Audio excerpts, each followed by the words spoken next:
السلام علیکم معزز ناظرین۔ دوستو، جیسا کہ آپ جانتے ہیں، ہر روز ہزاروں لوگ ڈاکٹر ذاکر نائک سے اپنے سوال کا جواب لینے آتے ہیں، اور جب ڈاکٹر ذاکر نائک جواب دلیلوں اور ثبوتوں پر دیتا ہے تو کافی سارے لوگ کلمہ پڑھ کر مسلمان ہو جاتے ہیں، اور بہت سارے لوگ ڈاکٹر ذاکر نائک کا جواب سن کر ریسرچ بھی کرتے ہیں، اور کافی سارے لوگ بحث بھی کرتے ہیں کہ یہ ڈاکٹر صاحب غلط کہہ رہے ہیں۔ تو چلیں، آج بھی ایسا شخص آیا ہے ڈاکٹر ذاکر نائک کے پاس اپنے سوال کا جواب لینے۔ تو دوستو چلیں دیکھتے ہیں اس شخص کا سوال کیا ہے، پھر ہم آپ کو ڈاکٹر ذاکر نائک کا جواب بھی سناتے ہیں۔ میرا سوال یہ ہے کہ اللہ تعالیٰ کو کسی نے پیدا کیا، نہ ہی اس کے کوئی ماں باپ ہیں، تو پھر اللہ تعالیٰ کیسے موجود ہے؟ اور دوسرا سوال یہ ہے کہ بچپن سے ہی میں اسکول سے سنتی آئی ہوں کہ عیسائی کافر ہیں، کیا ثبوت ہے اس کا؟ اور کیوں کوئی عیسائی کو کافر کہتا ہے جبکہ بہت سے مسلمان ایسے ہیں جو خود اسلامی تعلیمات پر عمل نہیں کرتے، تو کیا وہ کافر نہیں؟ یہ سوال ڈاکٹر ذاکر نائک سے ایک عیسائی لڑکی نے کیا تھا، اور یہ سوال کرتے ہوئے اس لڑکی کا لہجہ روحان سا ہو گیا اور اس کی آنکھیں چھلک پڑی۔ اس نے جن شکایتی نظروں سے یہ سوال کیا تھا، لگ رہا تھا وہ اپنی پوری زندگی کا حساب مانگ رہی ہے۔ یہ ساری گفتگو انڈونیشیا کی زبان میں ہو رہی تھی، اس لیے آپ کی سہولت کے لیے ہم اس کا ہندی اور اردو میں ترجمہ کر کے سناتے ہیں۔ Islam itu yang sering bilang orang Kristen itu kafir. Maksudnya, saya cuma ingin tanya, apakah ada bukti-bukti yang menggambarkan bahwa seorang Kristen itu kafir? Dari mana teman-teman yang agamanya Islam bisa berkata bahwa orang Kristen itu kafir seperti itu? Terima kasih. Doctor Zakir Naik نے اس لڑکی سے سوال کیا کہ آپ کے اللہ تعالیٰ سے متعلق پہلے سوال پر میں آپ سے ایک سوال کرتا ہوں، مجھے بتائیں میرا دوست جان ہے، اس کے بھائی ٹام نے ایک بچے کو جنم دیا، مجھے بتائیں وہ لڑکا ہے یا لڑکی؟ اس لڑکی نے پہلے تو کافی دیر سوچا، پھر جواب دیا کہ لڑکی کو جنم دیا ہوگا۔ ڈاکٹر صاحب نے پوچھا، آپ نے لڑکا کیوں نہیں کہا؟ تو اس نے بتایا کہ میرے ذہن میں لڑکی آیا، اس لیے میں نے کہہ دیا۔ ڈاکٹر صاحب نے مترجم سے کہا کہ میرا سوال ایک بار پھر ترجمہ کر کے بتائیں کہ میرے دوست جان کے بھائی ٹام نے ایک بچے کو جنم دیا ہے، بتائیں وہ لڑکا ہے یا لڑکی؟ تو مترجم نے ایسا ہی کیا، جس پر وہ لڑکی فوراً سوال سمجھی اور ہنستے ہوئے بولی کہ میں اس سوال کا جواب نہ ہی دوں تو بہتر ہے۔ ڈاکٹر ذاکر نائک نے کہا کہ میں پھر بھی آپ کو کہوں گا کہ آپ جواب دیں۔ تو اس لڑکی نے کہا کہ ٹام لڑکا ہے، وہ کیسے کسی بچے کو جنم دے سکتا ہے؟ ڈاکٹر ذاکر نائک بولے، ہاں اب آپ سمجھے ہیں، جب ایک لڑکا کسی اولاد کو جنم دے ہی نہیں سکتا تو یہ سوال ہی غیر منطقی ہے کہ لڑکا پیدا ہو یا لڑکی۔ اسی طرح سے اللہ تعالیٰ سے متعلق یہ سوال غیر منطقی ہے کہ اس کو کس نے پیدا کیا، کیونکہ جیسے ہی کوئی کہے گا کہ خدا کو کسی نے پیدا کیا، اسی وقت اس کے خدا ہونے کا تصور ہی ختم ہو جاتا ہے، کیونکہ خدا وہ ہستی ہے جس کو کوئی پیدا نہیں کر سکتا مگر وہ سب کا خالق ہے۔ ڈاکٹر ذاکر نائک نے اس لڑکی سے پوچھا، کیا آپ کو سمجھ آئی؟ اس لڑکی نے ہاں میں سر ہلایا اور کہا کہ hah, میں اس جواب سے مطمئن ہوں۔ So Allah Subhanahu Wa Taala by definition. Jadi Allah Subhanahu Wa Taala itu secara definisi tidak diciptakan. Created Allah, He's not Allah. Jadi ketika ada yang menciptakan Allah, maka yang diciptakan tersebut bukan Allah.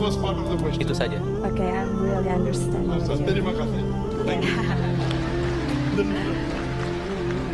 اس لڑکی کے دوسرے سوال سے متعلق doctor Zakir Naik نے بتایا کہ جنت میں جانے کے لیے 4 چیزیں ضروری ہیں: ایمان، نیک اعمال، صبر اور نیکی کی طرف بلانا اور بدی سے روکنا۔ نام عبد السلطان، ذاکر یا محمد ہونے سے کوئی جنت میں نہیں جائے گا، بلکہ اس کے لیے ایمان ہونا چاہیے۔ نام کے مسلمان ہونے سے جنت کا ٹکٹ نہیں ملتا، بلکہ اس کے لیے ایمان پکا ہونا چاہیے۔ اسلامی تعلیمات کی پیروی نہیں کرتے تو ایمان نامکمل ہے، یہ کہہ سکتے ہیں کہ یہ صرف نام کے یا جھوٹے مسلمان ہیں۔ ڈاکٹر ذاکر نائک نے اس لڑکی سے پوچھا، کیا آپ عیسائی خاندان سے تعلق رکھتی ہیں؟ اس لڑکی نے جواب دیا، جی میں عیسائی ہوں۔ تو ڈاکٹر صاحب نے پوچھا کہ کیا آپ مانتی ہیں کہ ایک خدا ہے؟ اس لڑکی نے جواب دیا، ہاں۔ ڈاکٹر صاحب نے پوچھا، آپ سمجھتی ہیں کہ جیزس خدا ہیں؟ اس لڑکی نے جواب دیا کہ وہ میرے مسیحا ہیں۔ ڈاکٹر ذاکر نائک نے کہا کہ تمام انبیاء نے لوگوں کو بچایا اور ان کو سیدھا راستہ دکھایا، تو اس حساب سے وہ سبھی مسیحا ہیں۔ میں آپ سے پوچھ رہا ہوں کہ کیا آپ سمجھتی ہیں کہ جیزس خدا ہیں یا پیغمبر؟ تو اس لڑکی نے جواب دیا، وہ خدا ہیں۔ ڈاکٹر ذاکر نائک نے پوچھا، کیا आप मुझे बाइबल में से कोई एक आयत दिखा सकती हैं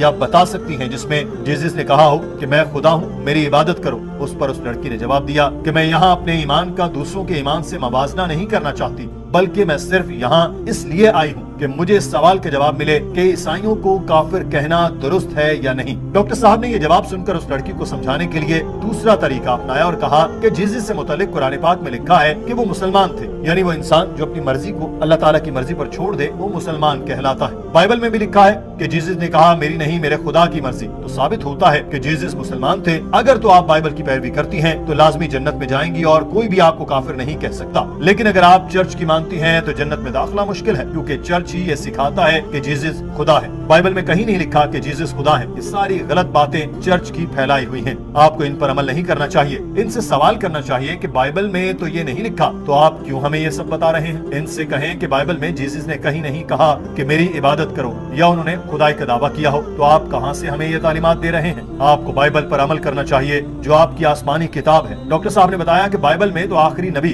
हजरत मोहम्मद सल्लल्लाहु अलैहि वसल्लम की आमद की खबर भी दी गई है। गॉस्पेल ऑफ जॉन में लिखा है कि जीसस ने कहा कि मैं तुमसे बहुत कुछ कहना चाहता हूँ मगर तुम बर्दाश्त नहीं कर सकते। जब वो मुकद्दस रूह आएगी तुम्हारी रहनुमाई करेगी, वो जो भी बोलेगा अपने रब की मर्जी से बोलेगा। ये इशारा हजरत मोहम्मद सल्लल्लाहु अलैहि वसल्लम की तरफ था। डॉक्टर साहब ने ओल्ड से न्यू टेस्टमेंट तक बेशुमार हवाले दिए जो आप सल्लल्लाहु अलैहि वसल्लम की आमद की तरफ इशारा है। उसके बाद आपने उस लड़की से पूछा, अब मुझे बताएं कि इतने सारे हवाले देने के बाद क्या आप समझती हैं कि जीसस खुदा थे या पैगंबर? वो लड़की कुछ झिझक के बाद बोली, मैं अभी इस सवाल का जवाब नहीं दे सकती क्योंकि इसके लिए मुझे पहले रिसर्च करना पड़ेगी और इस हवाले से मजीद इल्म तलाश करना है। ये सुनकर डॉक्टर जाकिर नाइक ने कहा कि मैंने आपको सारे हवाला जात तो दे दिए, लेकिन ठीक है, फिर भी आप घर जाकर रिसर्च करें और जब आपको यकीन हो जाए कि जीसस खुदा नहीं पैगंबर है और हजरत मोहम्मद सल्लल्लाहु अलैहि वसल्लम अल्लाह के आखिरी नबी है, तब आप भी ईमान लाने वालों में शामिल हो जाएंगी। डॉक्टर साहब का ये जवाब सुनकर उस लड़की ने कहा कि मैं एक आखिरी बात कहना चाहती हूँ, खास तौर पर मुसलमानों से, कि हम एक दूसरे के मज़ाहिब का एहतराम कर सकते हैं। इसके लिए हमें सिर्फ ये करना है कि एक दूसरे के मजहब का मजाक नहीं उड़ाना और एक दूसरे को बुरे अल्फाज से नहीं बुलाना।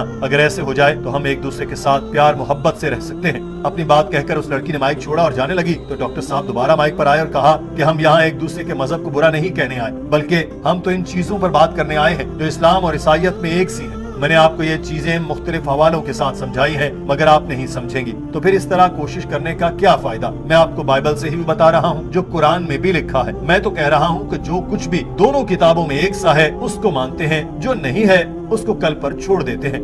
बाइबल में लिखा है कि सूअर का गोश्त ना खाओ। बहन मुझे बताएं, आप सूअर का गोश्त खाती हैं? उस लड़की ने जवाब दिया कि मैं खाती हूँ। तो डॉक्टर जाकिर नाइक बोले, क्यों खाती हैं जब बाइबल में लिखा है मत खाओ? कुरान में लिखा है कि सूअर का गोश्त नहीं खाना, इसलिए मैं नहीं खाता। मैं कुरान पाक पर अमल करता हूँ, आप बाइबल पर अमल क्यों नहीं करती? किसका कसूर है, आपका या मेरा? Sister, do you have pork? Do you have pork? Apakah Anda makan babi? Do you have pork? Yes. Oh, you're not following your Bible. Padahal di Bible sendiri Who's to menyatakan blame, you or tidak me? boleh makan So if babi. you're not following your Jadi, Bible, where are mohon you a jangan believer in the salahkan saya. Bible? Who's to blame, you Apabila or me? Anda Quran says in Surah Ma'idah chapter 5 benar-benar verse ingin number mengikuti 3, Bible, in maka Surah Anda Baqarah harus chapter number 2 mengikuti verse Bible tersebut. 173, Apabila Anda seorang Kristen mentioned Surah Nahl chapter yang 6 sejati, verse maka Anda harus 153, mengikuti Bible, that not karena to itu have adalah pork, kata-kata not to have Tuhan. pork. Why don't you follow your Bible? Doctor Zakir Naik यहाँ थोड़ा सा तल्ख हुए, कुरान पाक उठाकर कहा, आप मुझे इस किताब से कोई भी चीज उठाकर कहें कि मैं इसको नहीं मान रहा, मैं फौरी तौर पर इस आयत पर अमल शुरू कर दूंगा, क्योंकि मैं इस किताब को मानता हूँ तो इस पर अमल करना मेरा फर्ज है। आप भी बाइबल पर अमल करें। क्या आप शराब पीती हैं? उस लड़की ने जवाब दिया, नहीं, मैं शराब नहीं पीती। डॉक्टर साहब बोले, बहुत अच्छी बात है, मगर क्या ईसाइयों की अक्सरियत नहीं पीती? उस लड़की ने इकरार किया कि हाँ, बहुत से ईसाई शराब पीते हैं। तो डॉक्टर साहब ने कहा कि अच्छी बात है आप नहीं पीती, मगर ईसाइयों की अक्सरियत पीती है जो बाइबल की तालीमात के खिलाफ है। उस लड़की को कुछ बात समझ आई तो उसने एक बार फिर अपना मुद्दा रखा और कहा, मुझे असल मसला लफ्ज काफिर से है, ये बहुत बुरा लगता है जब कोई आपको इस नाम से बुलाए। डॉक्टर जाकिर नाइक ने उस लड़की से कहा कि काफिर अरबी लफ्ज है जो कुफ्र से निकला है, इसका मतलब है छुपाने वाला या मुस्तरद करने वाला। डॉक्टर जाकिर नाइक ने मेज से एक चीज उठाई और इसको अपनी कमर के पीछे छुपाया और कहा कि मैंने ये चीज छुपाई है तो अरबी में आप मुझे काफिर कह सकती हैं। कुरान पाक में लिखा है कि किसान बीजों को जमीन में छुपाते हैं, वो भी काफिर कहलाए जा सकते हैं। मगर इस्लामी लिहाज से देखा जाए तो सच को मुस्तरद करने वाले को काफिर कहा जाएगा। मैंने बाइबल के हवाले दिए, अगर आप इनको मुस्तरद करती हैं तो आप काफिर कहलाएंगे। डॉक्टर जाकिर नाइक ने उस लड़की से पूछा, अरबी में काफिर का मतलब है इस्लाम को न मानने वाला यानी गैर मुस्लिम, तो अगर मैं आपको गैर मुस्लिम कहूंगा तो आपको बुरा लगेगा? उस लड़की ने कहा कि नहीं, मुझे बुरा नहीं लगेगा। डॉक्टर साहब ने कहा, तो फिर आपको काफिर कहने पर बुरा क्यों लगेगा, जिसका मतलब है गैर मुस्लिम? डॉक्टर जाकिर नाइक ने ये कहकर अपनी बात खत्म की कि आपको खुद को गैर मुस्लिम कहने पर बुरा लग रहा है तो आप कुरान पाक का मुतालिया करें और मुसलमान हो जाए। मुझे बहुत अच्छा लगेगा कि मेरी बहन को हिदायत मिल गई और कोई आपको काफिर भी नहीं कहेगा। तो दोस्तों, आपने देखा डॉक्टर जाकिर नाइक ने इस शख्स को कैसा करार जवाब दिया, और ये शख्स खुद भी कितना मुतमईन हुआ। तभी तो दोस्तों पूरा मजमा तालियों से गूंज उठा है। डॉक्टर जाकिर नाइक को कोई चैलेंज दे और डॉक्टर साहब उसे पूरा ना करें, ऐसा आज तक नहीं हुआ, बल्कि बड़े बड़े पादरी और मुंडत डॉक्टर जाकिर नाइक के सामने घुटने टेक देते हैं, क्योंकि अल्लाह पाक ने डॉक्टर जाकिर नाइक को बहुत इल्म और अक्ल से नवाजा है। तो दोस्तों, ये थी हमारी आज की वीडियो। अगर आपको ये वीडियो पसंद आई तो इस वीडियो को लाइक करें और अपने दोस्तों के साथ ज़रूर शेयर करें, और ऐसी ही और वीडियोस देखने के लिए हमारा चैनल ज़रूर सब्सक्राइब करें।